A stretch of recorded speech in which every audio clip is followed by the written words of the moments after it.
বছর বরণে কক্সবাজারে বেড়েছে পর্যটকদের ভিড়, চাঙায় স্থানীয় ব্যবসা বাণিজ্য। সৈকতের সুগন্ধা পয়েন্ট থেকে যুক্ত হচ্ছেন মনতোষ বিদগ্ধ। মনতোষ, বছরের প্রথম দিনে কক্সবাজারে পর্যটকদের ভিড় কেমন দেখছেন?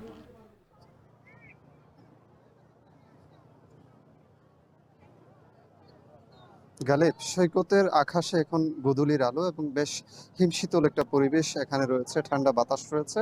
এরকম একটা পরিস্থিতিতে আমরা দেখছি যে পর্যটকদের যে পদচারণা সেটি বেড়েছে এবং সৈকত শহর জুড়েই আসলে পর্যটকদের উপস্থিতি আছে। এবং আমরা এখানে হোটেল মালিকদের সাথে কথা বলেছি, তারা যেটি বলছেন যে ৬০ থেকে ৭০% পর্যন্ত কক্ষ এখানে আজকে বুকিং রয়েছে।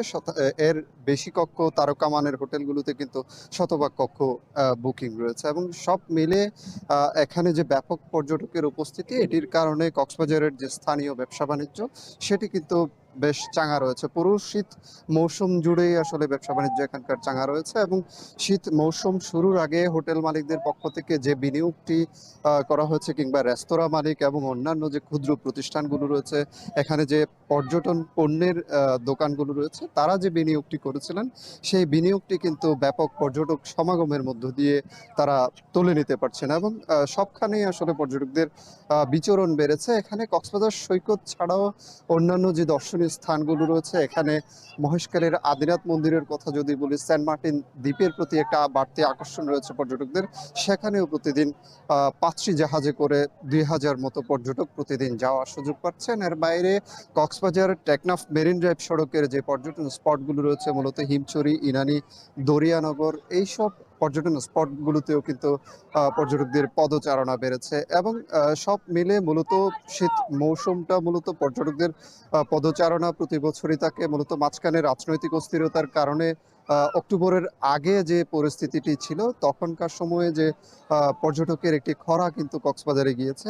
মূলত অক্টোবরের মাঝামাঝি সময় থেকে পর্যটকদের উপস্থিতি কক্সবাজারে বাড়তে শুরু করেছে এবং যে প্রাণচাঞ্চল্য কক্সবাজারের পর্যটন খাতে সেটি কিন্তু আবারও ফিরেছে এবং এই যে অক্টোবরের মাঝামাঝি সময় থেকে যে প্রাণচাঞ্চল্যটি এসেছে সেটি এখনো অব্যাহত আছে এবং আগামী মার্চ পর্যন্ত সেই চাঞ্চল্যটি অব্যাহত থাকবে বলে এখানকার যারা ব্যবসায়ী রয়েছেন তারা আমাদের আশার কথা জানিয়েছেন এবং তারা যেটি বলছেন যে যেহেতু পর্যটক সমাগম বেড়েছে, পর্যটক সমাগম অব্যাহত রয়েছে, এটি কিন্তু পর্যটন খাতের জন্য একটি সুবাতাস বয়ে নিয়ে এসেছে এবং কয়েক হাজার কোটি টাকার বাণিজ্য এই মৌসুমটিতে তারা আসলে আশা করছেন। গালিব, এই ছিল কক্সবাজার সৈকত থেকে আজকের সবশেষ। যুক্ত ছিলেন সহকর্মী মনতোষ বিদগ্ধ।